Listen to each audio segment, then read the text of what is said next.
Salve, salve galera, sejam todos bem-vindos a mais um vídeo aqui no canal. Hoje galera, vamos fazer aqui uma reação em encoste, jogo aberto aí com o Neto, reagindo um pouquinho sobre o Flamengo. Nesse vídeo aqui vai falar um pouquinho sobre as polêmicas da partida contra o Estudiantes e também Neto elogiando bastante esse Flamengo aí que tá muito bem na temporada. Vamos ver aqui tudo nesse vídeo. Então, sem mais enrolações galera, fica com o vídeo aí que tá muito legal para vocês. Então, agora aí com o vídeo. Então, você é um ganhador excepcional. Agora, você não sabe de regra, você não sei escalar o time. É que sabe o que acontece com o Palmeiras e com o Flamengo, na minha humilde opinião? É que os outros 18 é muito ruim. É verdade. Não é que o Palmeiras e o Flamengo... O Flamengo não. Flamengo é... Tem um elenco muito bom. Não, Flamengo é... Muito bom. Flamengo é monstro. Flamengo é... Nesse país aqui, não dá pra competir com o Flamengo. Desculpa, não dá. É difícil. O Corinthians ganhou o título de Supercopa, né? Mas para competir para longo não dá igual o Flamengo. E aí, os outros 18, vou dar os 18, se eu lembrar da minha cabeça. Corinthians não tem dinheiro, não paga ninguém, tá com dificuldade. Joga hoje contra o Peñarol. Tem que pagar o Charles 10 milhões. O Charles, que eu contei ontem pra vocês lá, o borracheiro. Mais uma vez a arbitragem como protagonista. Não é nada contra o árbitro, é uma questão de critério só, é isso mesmo que tu dizes. É os árbitros arbitrarem de uma forma fora da Argentina e outra forma aqui na Argentina. E você vem aqui falar de arbitragem, um jogo, pô, maneiro, ambiente top, pressão, pô, jogo de Libertadores, assim, maravilhoso de jogar, pô, sabe? Aí você tem que falar de arbitragem, porque o árbitro não teve coragem de dar um cartão, sabe? Sobraram reclamações por parte do Flamengo sobre a atuação do chileno Piero Mazza. O lance mais grave aconteceu ainda no primeiro tempo, com apenas 16 minutos de jogo. Arrascaeta caiu de mau jeito após disputar a bola e precisou deixar o gramado. O meia passou por exames ainda em Buenos Aires na noite de ontem e a fratura na clavícula foi confirmada. Hoje, Arrascaeta realiza a cirurgia no Rio de Janeiro e o tempo de recuperação preocupa a presença na Copa do Mundo. Sei, eu não sou médico, não é? Mas segundo a literatura e segundo os nossos médicos, pode ser uma coisa para 2 meses. Àquela altura, a partida era mais disputada do que jogada. Os brasileiros buscavam espaço aos poucos, até que Samuel Lino achou o caminho. Encontrou Bruno Henrique. O atacante limpou a marcação e rolou para Luiz Araújo abrir o placar. A melhor escolha. De volta à segunda etapa, o Estudiantes partiu em busca do empate e chegou ao ataque logo no primeiro minuto. Do outro lado, o Flamengo teve a chance de ampliar. Muslera brilhou 2 vezes. E o gol chorado de empate argentino, enfim, aconteceu. Jogada construída pela direita, cruzamento na área e cabeçada firme de Farias. Rossi defendeu, mas no rebote, Carídio mandou para a rede. 1-1. Na sequência, o Flamengo pediu um pênalti em Emerson Royal. Jogadores se desentenderam e os técnicos invadiram o gramado. Leonardo Jardim e Cacique Medina foram expulsos. Os brasileiros ainda pediram a expulsão de Palácios por essa entrada em Bruno Henrique, o que não aconteceu. Agora há 2 lances claros de expulsão, mas claros, claríssimos, e que o árbitro não dá o que devia ter dado e que acalmava um pouco o ímpeto dos argentinos, não é? Mas pronto, já estamos habituados a isso e isto é também uma mensagem para que isto não se transforme numa guerra. Vocês vão ler o nosso vestiário e parece que os jogadores não vieram de um jogo de futebol, mas sim de uma guerra. Nos últimos minutos, uma chance e uma defesa para cada lado. Fim de jogo, tudo igual na Argentina. 1-1. Este resultado, embora não tenha sido aquilo que nós idealizamos no início, mas acaba também para premiar o esforço, a dedicação e a capacidade mental dos nossos jogadores. Com o resultado, o Flamengo se mantém invicto na Libertadores e líder do Grupo A. Agora com 2 vitórias, um empate e 7 pontos somados.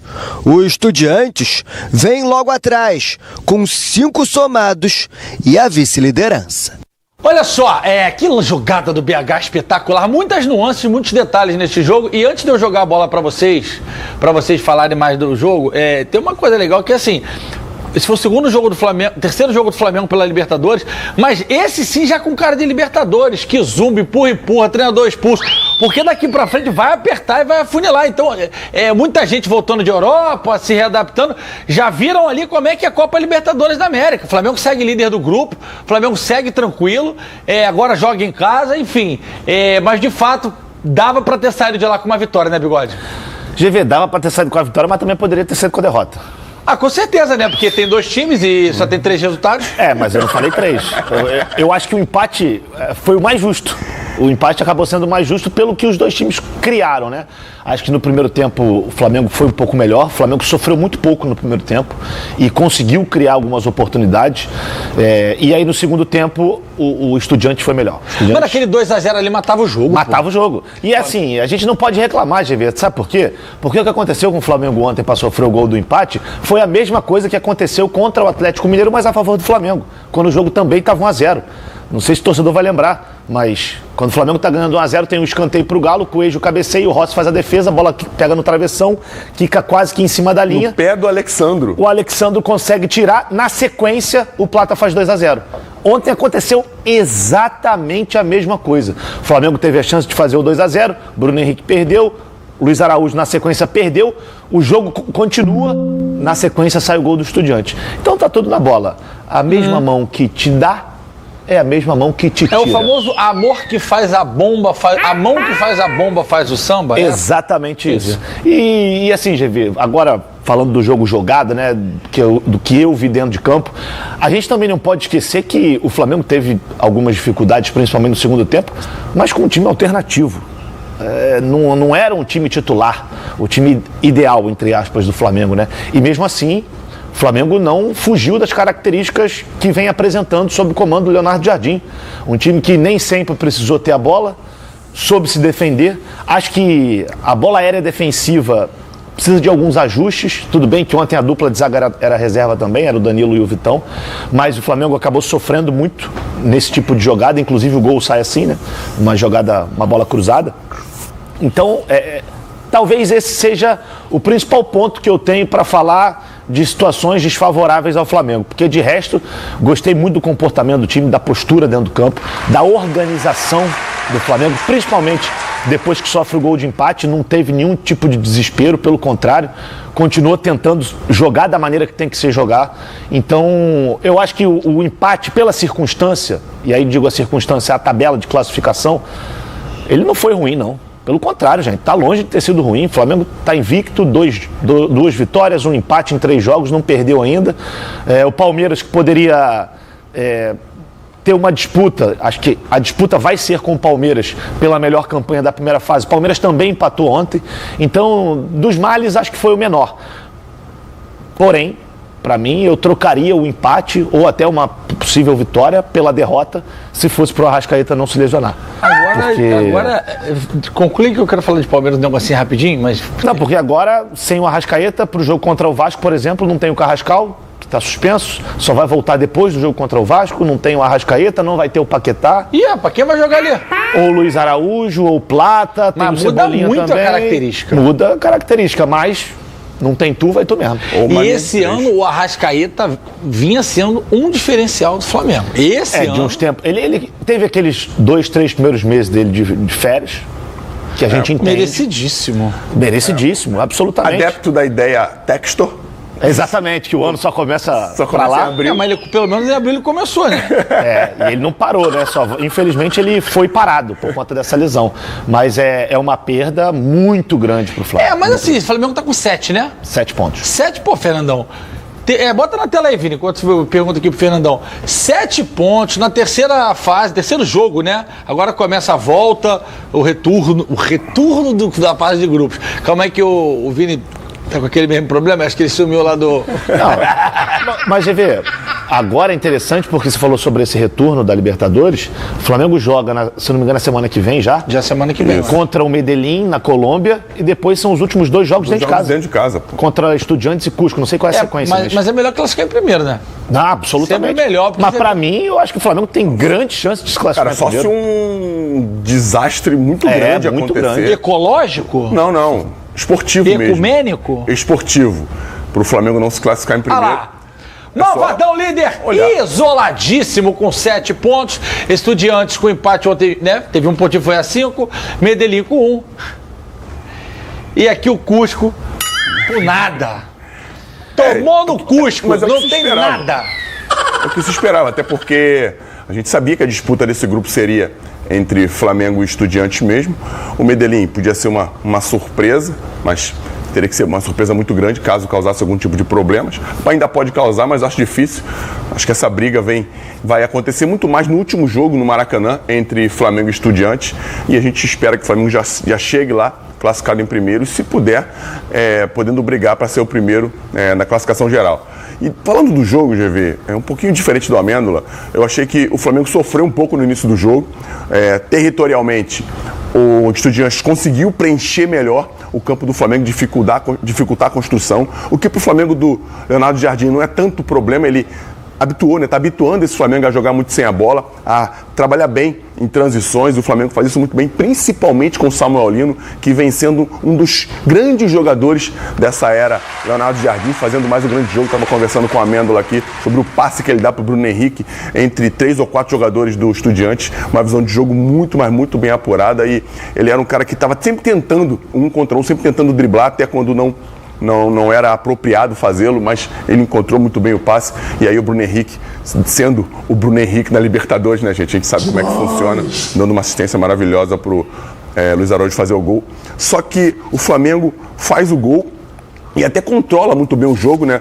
A lá, Leonardo Jardim, tentando usar bem os espaços atrás da última linha. Só que no segundo tempo, achei que o Estudiantes aumentou um pouquinho a rotação, teve uma certa mudança tática, fazendo um peso maior do lado direito. A gente viu o Samuel Lino e o Alexandre sendo um pouco sobrecarregados na marcação ali, as jogadas acontecendo muito por aquele lado direito. E aí eu achei que o Flamengo se perdeu um pouquinho nessa trocação, porque o time do Leonardo Jardim não é um time de trocação, é um time muito mais de transição, mas uma transição consciente, uma transição que você transita para o campo de ataque, mas sempre muito bem protegido. Acabou dando alguns contra-ataques, cedendo alguns espaços entre as linhas que o time do Leonardo Jardim não costuma oferecer aos adversários, e o Flamengo acabou sofrendo pela pressão, pela força que o Estudiantes acabou colocando. Podia ter perdido o jogo, tocou a Amêndola. Um empate nessas circunstâncias, perda da Arrascaeta, o Flamengo mal no segundo tempo, foi vitória e ainda mantém o Flamengo na liderança do grupo, deixa o Flamengo tranquilo para jogar o próximo jogo, para poder até fazer com o que fez nesse jogo contra o Estudiantes, lá contra o Medellín, poder revezar o time, colocar jogadores mais frescos para poder fazer com que todo o time que entra em campo seja um time no seu maior nível físico para poder desempenhar bem o seu melhor nível técnico. Só que é interessante a gente entender uma coisa que o GV falou muito, muito boa. As arbitragens são diferentes. O nível de competição, de enfrentamento, de contato físico é diferente na Libertadores. Tem que reaver aquele modo Libertadores quando entrar em campo em jogos assim, porque não dá para ficar pedindo faltinha, não dá para ficar pedindo pênalti em toques que não são tão expressivos, que tem tanto impacto para te derrubar, porque para ganhar de novo a Libertadores vai ter que jogar no estilo Libertadores. Mas eu achei que jogou ontem. Eu achei que quem foi mal foi a arbitragem. Eu não estou falando que não competiu. Eu estou dizendo que, na minha opinião, que em termos de espaços físicos dentro do campo, organização. Não, esse sim, esse eu acho falando. Mas os outros dois foram bem duros. Por exemplo, inclusive, se o outro do Royal, né, que ele toma a tesoura, se fosse aqui no Brasil, era expulsão, sem dúvida nenhuma. É aí que eu tô falando. É modo Libertadores. Só pra vocês entenderem, gente. Tá botando foto e não vídeo, porque a gente recebe da dona do campeonato, que nesse caso foi a Rede Globo aqui pra gente. A Globo mandou os melhores momentos, gentilmente, muito obrigado, mas não mandou esse lance da entrada. E aí, beleza, a gente foi lá e colocou o print, tá tudo na bola. Aí, só pra completar o que o Amêndola falou. Cara, olha o pé dele aqui. Não, isso aí é a mesma coisa. E é porque as pernas do jogador do Estudiantes, é o Farias, ela já está embaixo. Porque a altura dela foi na altura quase que da coxa do Emerson Royal. Ele dá o carrinho pra cima e vai caindo. Exatamente. Ô, Nando, mas aqui, essa alavanca aí quebra o turno pra fora, quebra o tornozelo, Isso aí é no mínimo temerário. Exatamente. Né? No mínimo temerário. Isso aí. Não, e esse Farias é um dos melhores jogadores do time do Estudiantes. Ainda bem que o treinador tirou ele ontem. O amigo aqui também não fez nada, ficou só parando. Parece mesmo. Não, quando eu falei em termos de enfrentamento e contato, é entender que os caras não vão dar qualquer faltinha. Eu tô com a amêndoa. Os lances capitais eram para ter sido amarelo ou vermelho, como nesse caso aí. Mas em termos de divididas, em termos de contato, a Libertadores tem uma conotação diferente do Campeonato Brasileiro. E tem que colocar o modo Libertadores em campo quando for disputar esse tipo de jogos, porque os duelos fazem diferença. E a discrepância de duelos, né, não tão grande, mas o Estudiantes ganha muito mais duelo no segundo tempo. E aí acaba, por coincidência, ele estando muito mais no ataque, causando muito mais problemas para o Flamengo na sua defesa. E em jogos como esse, isso faz diferença sim, gente. Eu tô um pouco chateado. A gente vai falar dos lances polêmicos? Agora! Bota aquela, Pedrinho! Então, quando a gente terminar os lances polêmicos... Pede que a gente te dá. Eu tenho... Gostei.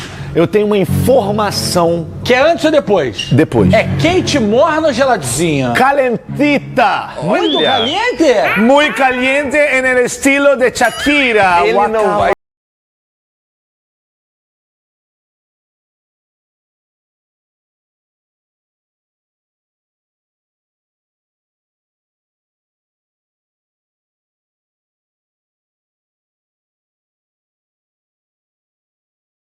Nessa música aí, abraços da galera, pode deixar, Pedrinho.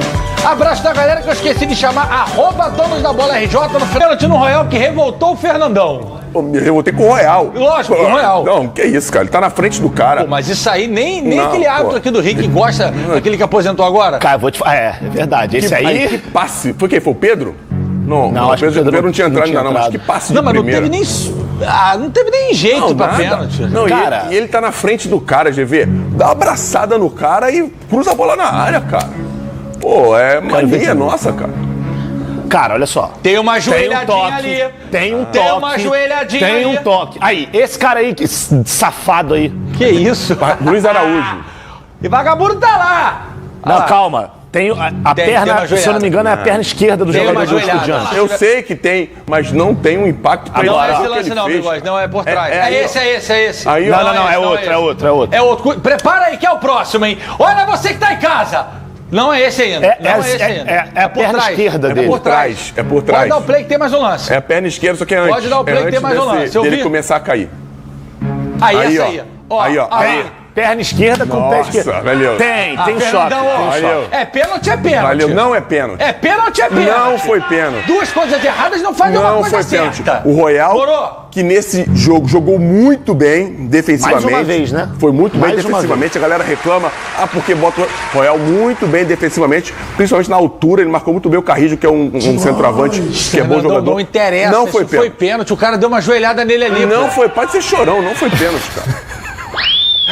Cara, eu sabia, assim, na hora, vendo da televisão, eu falei, esquece, é pênalti, óbvio que é pênalti, porque ele não ia se jogar. Realmente, eu acho que ele até não se joga. O cara de calça ele eu acho que não se joga. O cara encosta nele, ele dá mais uma passada e se joga. Aí ele mas tem o toque, o toque, inegavelmente tem o toque. Agora, também concordo com o Fernandão, infelizmente, não marcaria o pênalti. Pô, cara.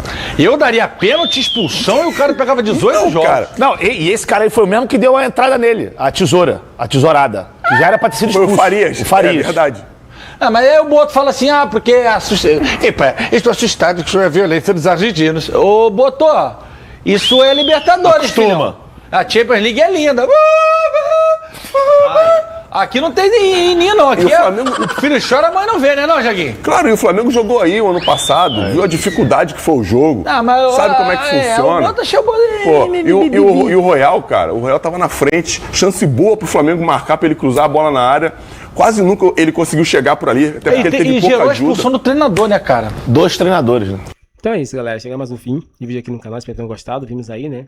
A imprensa falando um pouquinho sobre os lances polêmicos e detonando bastante aí essa atuação do juiz que prejudicou diretamente aí o Flamengo. Porque se o Flamengo tivesse aí a vantagem de 2 jogadores a menos da partida que teve ali, que era para ser expulso, a chance do Flamengo sair vencedor até com goleada era muito maior, né? Já estaria classificado para a próxima fase, porque teria conquistado os 9 pontos, enquanto o Estudiantes teria só 4, né? Então aí o Flamengo já estaria classificado para a próxima fase. Nenhum desses poderia ali tirar a vaga do Mengão. Mas é isso. O que vocês acharam, torcedor? Comenta sua opinião aqui pra gente. Deixe seu like, inscreva no canal e ative o sininho se você gostou do vídeo. Agora valeu, galera, e até o próximo vídeo.